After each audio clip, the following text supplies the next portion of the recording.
कहानी की शुरुआत बेलवुड शहर के बाहर केविन नाम के एक आदमी से होती है, जो एक खंडर में कुछ लोगों से मिलने के लिए गया था, जिन्हें केविन को कुछ सामान बेचना था। उन लोगों का कहना था कि ये एक खास एलियन टेक्नोलॉजी है, और जैसे ही केविन ने उन ट्यूब्स को उठाया तो उनके अंदर कई सारी चिप्स थी जो उस वक्त डीएक्टिवेटेड पड़ी हुई थी। पर उन आदमियों को भी उस चीज के बारे में कुछ ज्यादा पता नहीं था, और इसीलिए केविन ने ज्यादा जानकारी लेने के लिए ग्वेन को वहां बुलाने का फैसला किया। जल्द ही ग्वेन और बेन नाम के दो भाई बहन वहां पहुंच गए। बेन के पास ओमनीट्रिक्स नाम की एक घड़ी थी जो उसे टाइम तो नहीं दिखाती थी, लेकिन उस घड़ी के अंदर खास शक्तियां थी। वो बेन को एक खास तरह के एलियन में बदल सकती थी, जिनके अंदर तरह तरह की शक्तियां होती थी। खैर, जल्द ही बेन को एहसास हुआ कि उन चिप्स के पास खड़े होते ही ओमनीट्रिक्स में कुछ हलचल हो रही थी। उधर से इस टेक्नोलॉजी को बेचने वाला आदमी काफी चिढ़ रहा था, क्योंकि डील होने में बहुत ज्यादा देर लग रही थी। उसका कहना था कि उसने कभी भी ऐसे अजीब खरीदार नहीं देखे। जिस पर हेलमेट पहने हुए उनकी एक साथी ने उसे बताया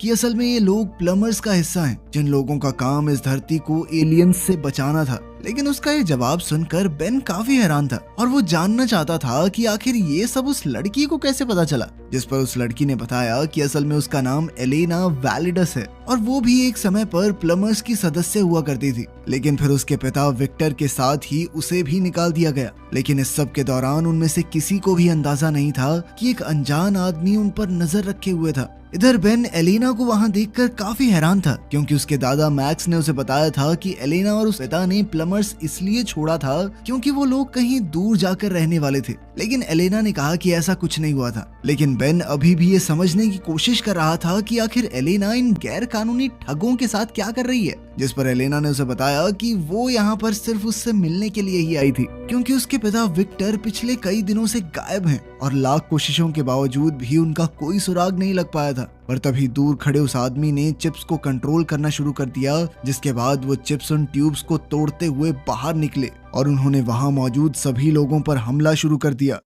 अपने साथियों को बचाने के लिए बेन ने ओमनीट्रिक्स का इस्तेमाल करने की कोशिश की, पर चिप्स की वजह से वो चल ही नहीं रही थी। जिसके बाद उन सभी चिप्स को खत्म करने की जिम्मेदारी केविन और ग्वेन की थी। उन चिप्स को बेचने वाले लोगों को कुछ भी समझ नहीं आ रहा था, इसीलिए वो तुरंत वहां से भागने लगे। लेकिन तब तक तो उन चिप्स ने पूरी बिल्डिंग को ही तोड़ना शुरू किया, जिसके चलते वो लोग बड़ी मुश्किल से वहां से निकल पाए। उधर जब बेन ने गौर से एक चिप को देखा तो वो समझ गया कि ये जरूर कोई रिमोट कंट्रोल्ड हथियार है, जो एक खतरनाक कीड़े की तरह हमला करते थे। और तभी बेन की नजर पास में खड़े उस आदमी पर पड़ी, और कहीं ना कहीं उसे यकीन था कि यही आदमी उन चिप्स को कंट्रोल कर रहा है। इसीलिए उसने इस आदमी को रोकने का फैसला किया। वो ओमनीट्रिक्स की मदद से स्पाइडर मंकी नाम के एक एलियन में बदलना चाहता था, लेकिन न जाने क्यों ओमनीट्रिक्स काम ही नहीं कर रही थी, और किसी गड़बड़ी की वजह से वो बिग चिल नाम के एक एलियन में बदल गया। लेकिन इस एलियन की ठंडी हवाओं की मदद से उसने सभी चिप्स को एक जगह पर जमा दिया, जो अगले ही सेकंड हजारों टुकड़ों में टूट गई।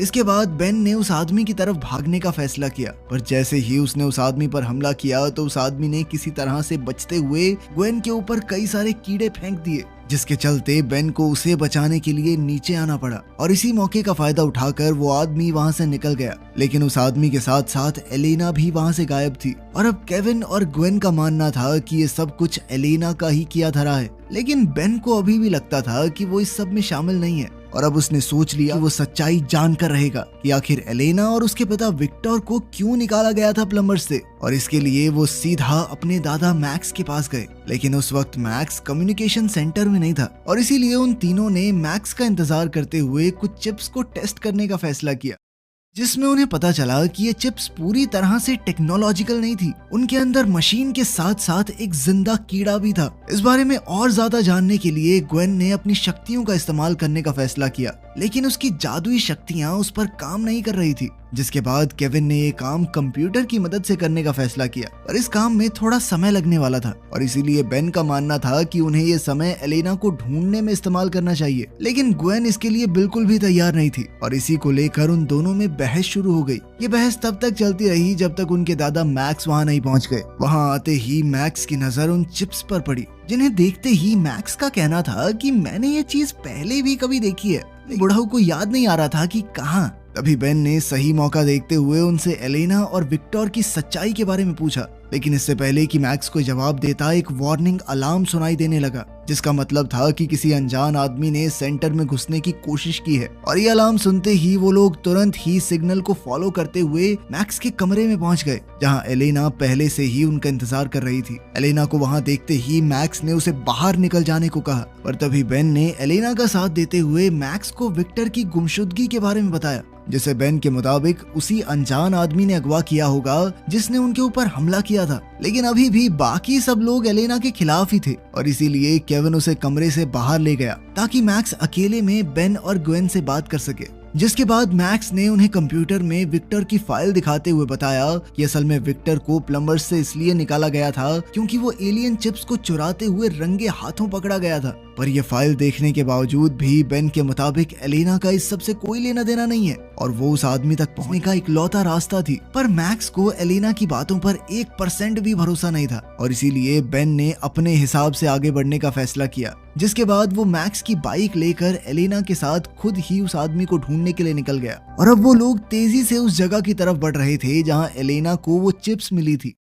उधर विक्टर रात के समय एक सुनसान सड़क पर अकेला चल रहा था कि तभी दो आदमियों ने उसे रास्ते में ही रोक लिया और उनके मुताबिक उसे रात में ऐसे अकेले नहीं घूमना चाहिए। पर विक्टर का कहना था कि वो बिल्कुल भी अकेला नहीं है और ये कहते ही उसने अपने कोट के नीचे से कई सारे कीड़ों को उन आदमियों के ऊपर छोड़ दिया। इधर बेन और एलेना तेजी से आगे बढ़ रहे थे पर वो इस बात से अनजान थे कि विक्टर पहले से उनका इंतजार कर रहा था और जैसे ही वो दोनों एलेना की बताई हुई जगह पर पहुंचे तो उन्होंने चारों तरफ छानबीन करना शुरू कर दिया। वहीं विक्टर उस बिल्डिंग के बाहर शिपिट नाम की एक कंपनी के ट्रक में हजारों चिप्स लोड करवा रहा था और इस हलचल के बावजूद भी उन दोनों को कुछ भी पता नहीं लगा और वो विक्टर की लैब में छानबीन करने में लगे हुए थे, जहां उन्हें कई सारे डॉक्यूमेंट्स मिले जिनमें शिपिट का डिलीवरी फॉर्म भी शामिल था। इससे पहले कि वो लोग कुछ समझ पाते तभी उनका सामना कुछ अनजान लोगों से हुआ जो उनकी मदद करना चाहते थे। पर तभी बेन की नजर उनकी आंखों पर पड़ी जो काफी अजीब सी थी। जिसके बाद एलेना ने उसे बताया कि उन लोगों के अंदर चिप्स घूम रही थी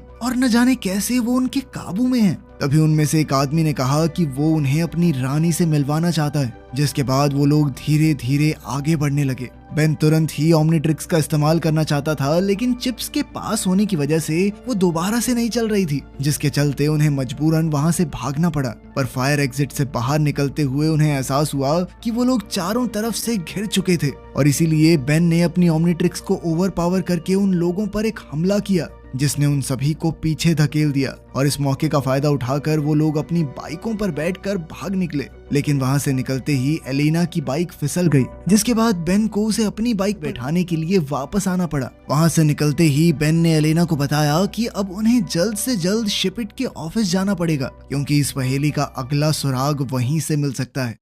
उधर सेंटर पर केविन और ग्वेन ने आखिरकार चिप्स के एनर्जी सिग्नेचर का पता लगा लिया था। उन्होंने हिसाब लगाया कि इस तरह की एनर्जी सबसे ज्यादा शिपिट के डिस्ट्रीब्यूशन सेंटर में मौजूद थी। उन्होंने तुरंत ही वहां जाने का फैसला किया पर वहां पहुंचने पर उन्हें पता चला कि सेंटर तो पूरी तरह से खाली हो चुका था। उन्होंने फिर भी छानबीन जारी रखते हुए कोई सुराग ढूंढना शुरू कर दिया और अपनी तहकीकात में उन्हें दुनिया भर में भेजे गए सामान की पर्चियां मिली। पर तभी वहां काम करने वाले एक आदमी ने उन्हें देख लिया और उसने उन्हें तुरंत वहां से चले जाने को कहा। लेकिन उन्हें ये समझ नहीं आ रहा था कि आखिर इतनी रात कोई आदमी यहाँ कर क्या रहा है और सवाल करने पर उसने जवाब दिया कि मेरा काम अपनी रानी की सेवा करना है और उसके लिए समय मायने नहीं रखता, फिर चाहे टाइम जो मर्जी हो फर्क नहीं पड़ता। उस आदमी का जवाब सुनते ही वो दोनों समझ गए कि वो भी उन चिप्स के वश में था। इसीलिए केविन ने अपने हाथ को एक लकड़ी के हथौड़े में बदल दिया और उस आदमी को एक ही मुक्के में खिड़की से बाहर फेंक दिया। जिसके बाद वो दोनों उन सारी पर्चियों को लेकर वापस अपनी गाड़ी में बैठ गए।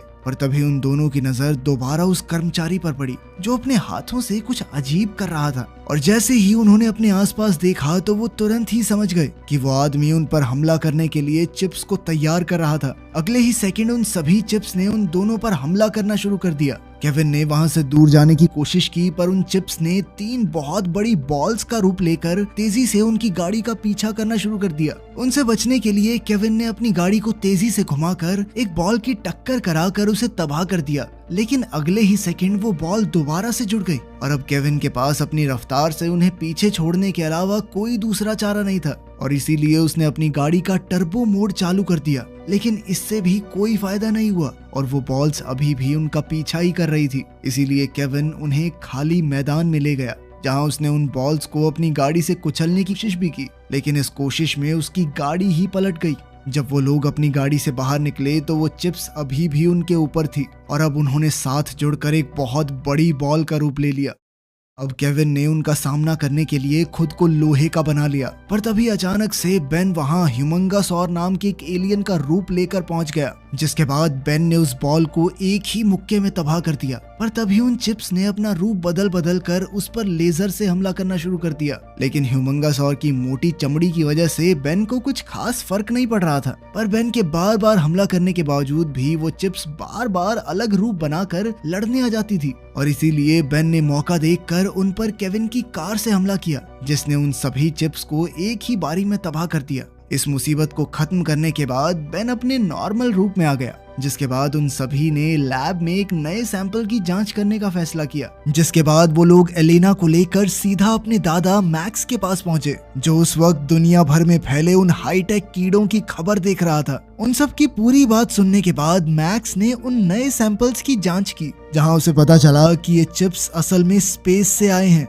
अपनी जांच खत्म करने के बाद मैक्स ने उन सभी चिप्स को वापस डब्बे में डाल दिया, लेकिन अनजाने में उनसे एक चिप बाहर ही छूट गई। इसके बाद वो सभी लोग इस समस्या से बाहर निकलने का रास्ता ढूंढने लगे। तभी बेन को उनकी रानी का ख्याल आया, जिसके बाद उसका कहना था कि उन्हें सिर्फ इन चिप्स की रानी को खत्म करना है, बाकी लोग रानी की मर्जी के बिना काम नहीं कर पाएंगे। लेकिन इस सब के दौरान किसी की भी नजर वहां घूम रही चिप पर नहीं पड़ी। साथ ही रानी को ढूंढना कोई इतना आसान काम तो था नहीं, और इसीलिए वो सभी लोग कंप्यूटर्स पर बैठकर इस बारे में और जानकारी इकट्ठा करने में लग गए। लेकिन फिर मौका देखकर वो आजाद चिप चुपचाप मैक्स के हाथ पर चढ़ गई, जिसके कुछ देर बाद जब बेन अपने दादा मैक्स से कुछ सवाल पूछने के लिए गया तो मैक्स ने उसके ऊपर हमला करने की कोशिश की, जिसे देखकर बेन तुरंत ही समझ गया कि मैक्स अब उन चिप्स की रानी के वश में था। और जब बाकी लोगों को बेन के चिल्लाने की आवाज सुनाई दी तो केविन ने तुरंत ही पीछे से जाकर मैक्स को बेहोश कर दिया। लेकिन इसके बाद वो लोग आपस में बात करने लग गए, जिसका फायदा उठाकर मैक्स ने स्मोक मशीन चालू कर दी, जिसके धुएं से वहां ऐसा माहौल हो गया कि कुछ भी देख पाना बहुत मुश्किल था। और ऐसे हालातों में मैक्स वहां से निकलने में कामयाब हो गया। अब मैक्स के जाने के बाद उनमें से किसी को भी समझ नहीं आ रहा था कि आखिर वो आगे कैसे बढ़ सकते हैं, लेकिन बेन ने खुद को शांत रखते हुए उन सभी को मिशन पर ध्यान देने को कहा। जिसके बाद वो सभी लोग कंप्यूटर की मदद से रानी का पता ढूंढने में लग गए, और उन चिप्स से निकलने वाली एनर्जी की जांच करते हुए उन्हें पता चला कि बहुत सारे चिप्स एक जगह पर मौजूद थे, और उन सब ने हिसाब लगाया कि शायद यहीं पर रानी मिलेगी। ग्वेन ने उन सबको बताया कि उसी जगह पर शिपिट कंपनी का डिस्ट्रीब्यूशन सेंटर भी है, और ये बात सुनते ही अब बेन को यकीन हो गया था कि रानी वहीं पर छुप कर बैठी है। लेकिन उस जगह तक पहुंचने के लिए उन्हें गाड़ी की जरूरत थी, और केविन की गाड़ी तो पहले ही तबाह हो चुकी थी। इसीलिए केविन ने बेन का बर्थडे गिफ्ट उसे कुछ दिन पहले ही देने का फैसला किया, जिसके बाद उसने बेन को एक खास गाड़ी तोहफे में दी, जिसे वो पिछले कई महीनों से बना रहा था। वो सभी लोग उस गाड़ी में बैठकर सीधा अपनी मंजिल के लिए निकल गए, और शिपिट के सेंटर पर पहुंचने के बाद उनकी नजर वहां काम कर रहे सैकड़ों आदमियों पर पड़ी,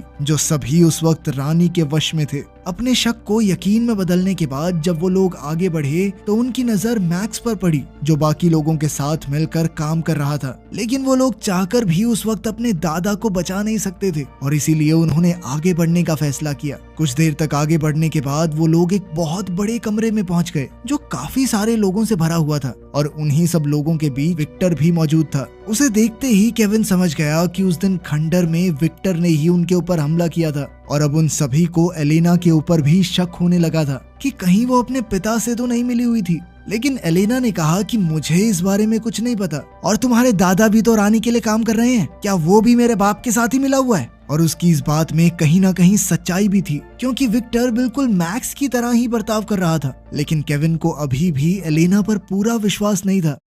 खैर, बेन ने बीच में आकर सबको शांत किया, और फिर उसके बाद वो विक्टर को देखने के लिए गया, जहां उसे एहसास हुआ कि असल में विक्टर अंडे दे रहा था, जिसका मतलब था कि रानी उसी के अंदर मौजूद है। ये जानकारी मिलते ही केविन कहने लगा कि उन्हें विक्टर को भी उड़ा देना चाहिए, लेकिन एलेना ने ये सुनते ही तुरंत अपने पिता की जिंदगी की भीख मांगना शुरू कर दिया, जिससे बेन को एलेना से किया हुआ अपना वादा याद आया कि वो उसके पिता को सही सलामत उस तक पहुंचाएगा। अब उसने ओमनीट्रिक्स की मदद से एलियन एक्स बनकर इस लड़ाई को लड़ने का फैसला किया, और तभी ग्वेन ने उसे ऐसा करने से रोकने की कोशिश की, और उसके मुताबिक इस चीज में बहुत ज्यादा खतरा था, क्योंकि अगर रानी ने किसी तरह से बेन को अपने वश में कर लिया तो इस धरती को बचाना असंभव हो जाएगा। वो लोग इस बारे में बातचीत कर ही रहे थे कि तभी अचानक एक आदमी ने एलेना को पकड़ लिया, जिसके चलते वहां मौजूद सभी लोगों को उनकी मौजूदगी के बारे में पता चल गया। अपनी तरफ बढ़ते हुए खतरे को देखकर बेन ने आखिरकार ओमनीट्रिक्स का इस्तेमाल करने का फैसला किया, लेकिन उन चिप्स की वजह से ओमनीट्रिक्स अभी भी सही से नहीं चल रही थी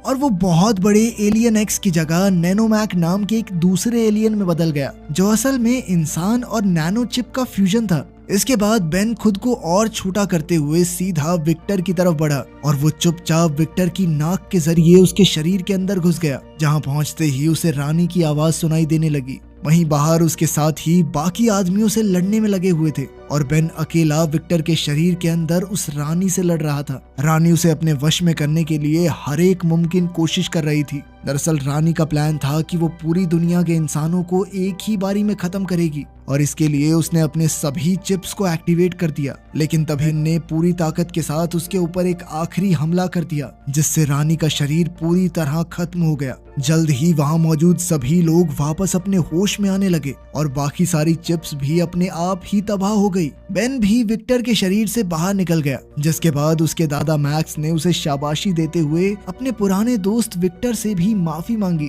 क्योंकि उसने जरूरत के वक्त विक्टर पर भरोसा नहीं किया था। इसके बाद मैक्स ने बेन को प्लम्बर्स का नया चीफ बनाने की बात कही, लेकिन बेन ने तुरंत इनकार कर दिया, क्योंकि बेन का कहना था कि दद्दू आप अभी इतने बूढ़े नहीं हुए हो, अभी रिटायर होने की उम्र थोड़ी है आपकी, अगले कुछ सालों तक ऐसे ही मदद करो हमारी, ठीक है। आखिर में एलेना और विक्टर भी उनकी टीम में उनके साथ जुड़ने के लिए तैयार हो गए। वीडियो पसंद आई तो लाइक कर देना, चैनल को सब्सक्राइब कर लेना। मिलते हैं अगली वीडियो में।